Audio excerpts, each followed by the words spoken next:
Dito nga guys, aga-aga kinupalagad kami ni Villegas. Yung dan pa ni Deriada. Upal. Dito kami sa school par ngayon.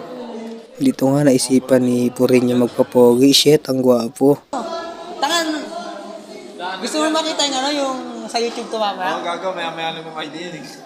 Gago sa YouTube ko na pala po-post. Tapos ayun nga guys, nainggit siya. Nainggit siya kay Purinyo, nagpapogi din siya. Shit, ang gwapo mo ya. Ang sarap. Namakyo ka pa, sama mong tao. Tapos dito nga guys, may napansin ako. Kaklase ko, umiiyak siya, nasaktan pala. Par, dapat sa'yo wala kang cellphone. Diba cellphone niya, hindi ako dapat. Tapos ayun nga guys, Ivan din.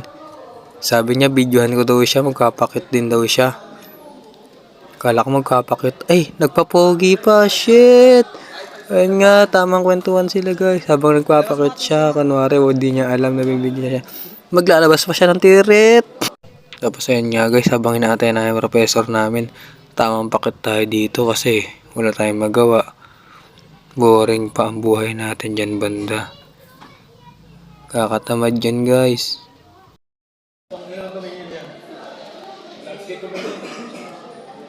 Ayun nga guys, pinahawak ko kamay ko sa kanya kasi alam kong nababading na siya.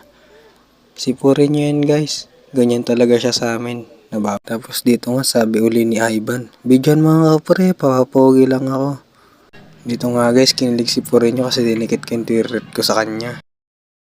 Dito nga guys, nag-uusap si Villagracia tas si Purinyo, di ko lang pinag-uusapan nila dyan.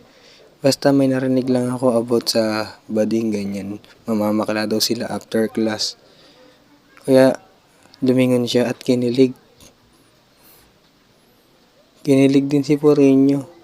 Di ko lang kung may relasyon tong dalawan to o trip-trip lang nila magmahalan. Dito baka sa mukha ni Villagracia na nasasaktan siya sa nalaman niya kay Purinyo. Ayun nga guys, may ginawa kami dito. Tapos yung ibang kaklase, tamang kopyahan. Mga kupal, nagtabi pa yung mga magkakamuka. Ako tamang kopya lang dito, yan. Kasi, kunwari masipag tayo na estudyante. Uy, bad ka boy.